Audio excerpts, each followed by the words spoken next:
رونے اور بین کرنے کی آواز دماغ کو پاش پاش کر رہی تھی۔ میں نے گھپ اندھیرے میں آنکھیں پھاڑ پھاڑ کر ارد گرد دیکھا۔ یہ ایسا راستہ تھا جس پر میں کبھی نہ آیا تھا۔ اب پہلی مرتبہ دہشت سے میرے رونگٹے کھڑے ہونے لگے۔ میں نے سوچا کہ کیا شریر جنوں اور شیطانی روحوں نے مجھے راہ سے بھٹکا دیا ہے۔ ایک جگہ رک کر میں نے اپنے حواس درست کیے اور شیخ کا عطا کردہ تعویذ گردن میں ٹٹولا۔ اسے چھونے سے عجب طرح کی تسکین میرے دل کو ہوئی اور خوف کی وہ حالت یکسر جاتی رہی۔ یکایک میں نے روشن سائے کو بیاباں میں حرکت کرتے دیکھا۔ یہ انسانی قد و قامت کا سایہ تھا۔ غیر ارادی طور پر میں نے اس کا تعقب شروع کر دیا۔ تھوڑی دیر کے بعد میں نے خود کو مسجد کے دروازے کے پاس پایا۔ میرے دیکھتے ہی دیکھتے وہ سایہ مسجد کے اندر داخل ہوا اور ٹھیک اس حجرے کے پاس رکا جس میں حصار باندھ کر میں اپنا عمل پڑا کرتا تھا۔ مجھے اس سائے سے کوئی ڈر تو نہ لگا اور خود بخود یہ بات دل میں جم گئی کہ یہ سایہ میری حفاظت اور نگہبانی کے لیے آیا ہے۔ ابھی میں چراغ روشن کر کے خنجر کی نوک سے حصار باندھنے کا ارادہ ہی کر رہا تھا کہ لرزہ خیز چیخ مسجد کے صحن میں گونجی اور میں نے دیکھا کہ صوبیدار جلال آباد اوندے منہ وہاں پڑا ہے۔ اس کا جسم آہینی زنجیروں میں جکڑا ہوا تھا اور شعلوں کا ایک دائرہ اس کے گرد رقص کر رہا تھا۔ صوبیدار کے حلق سے بھیانک چیخیں نکل رہی تھیں جیسے وہ سخت اذیت میں ہو۔ یہ منظر دیکھ کر میں پتھر کا ہو گیا اور حصار باندھنا یاد نہ رہا۔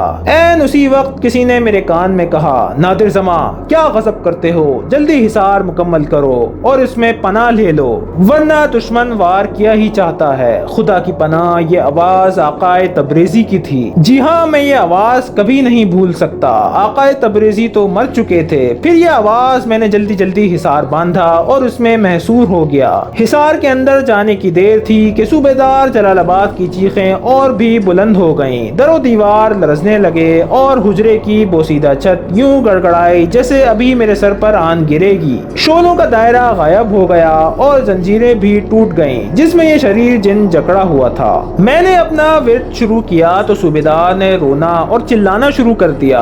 وہ بری طرح چیخ رہا تھا کہ یہ عمل بند کر دو ورنہ میں جل جاؤں گا، جس طرح تم کہو گے ویسا ہی کروں گا۔ اگر فیروزہ کو چاہتے ہو تو ابھی اسے آزاد کیے دیتا ہوں، اسے اپنے ساتھ لے جاؤ، اور سلیمان اعظم کی قسم کھا کر عہد کرتا ہوں کہ دوبارہ اسے یا تمہیں یا تمہاری آئندہ ذریت کو تنگ نہیں کروں گا۔ وہ عاجزی اور انکساری سے توبہ کر رہا تھا کہ مجھے اس پر رحم آنے لگا۔ دل کے کسی دور افتادہ گوشے سے صدا آئی کہ نادر زماں تمہیں تو فیروزہ سے مطلب ہے، اگر یہ شریر جن عہد کرتا ہے کہ آئندہ ایسی حرکت نہ کرے گا تو تمہیں عفو سے کام لینا چاہیے۔ ایک لمحے کے لیے میں نے اپنا عمل ترک کر کے صوبیدار کی جانب نگاہ اٹھائی۔ اس کا سارا بدن لہو لہان تھا جیسے کوئی نادیدہ قوت اسے مسلسل زخمی کر رہی ہو۔ ہر بار وہ مرغ بسمل کی طرح فرش پر تڑپتا، لوٹتا اور بھیانک آواز میں روتا۔ دفتن وہ روشن انسانی سایہ دیوار سے اتر کر حصار کے نزدیک آیا اور پھر میں نے وہاں آقائے تبریزی کو کھڑے پایا۔ تبریزی جو کئی ماہ پہلے مر چکے تھے، فنا ہو چکے تھے، اب وہ میرے سامنے موجود تھے۔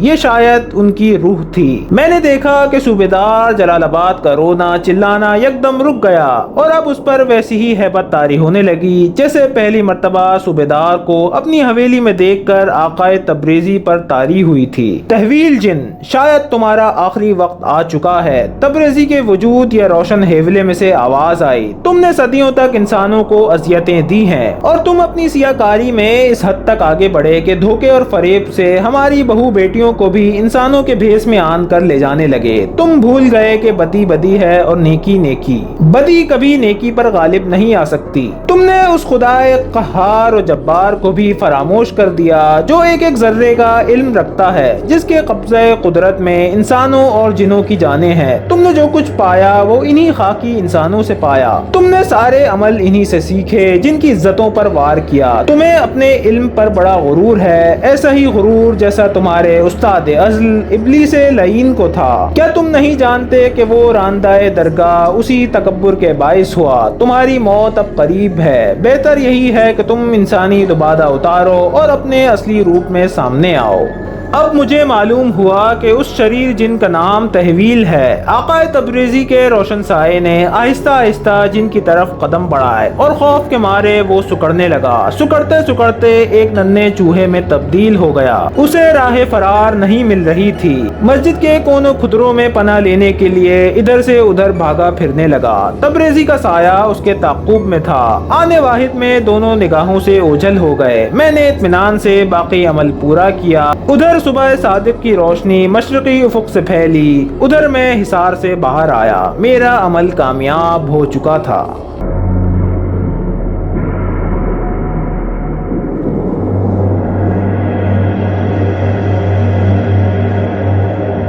ویڈیو کو لائک کریں، سبسکرائب کریں اور بیل آئیکن پہ کلک کریں، اور ہمیں کمنٹ سیکشن میں بتائیے کہ آپ کو ہماری ویڈیوز کیسی لگ رہی ہیں۔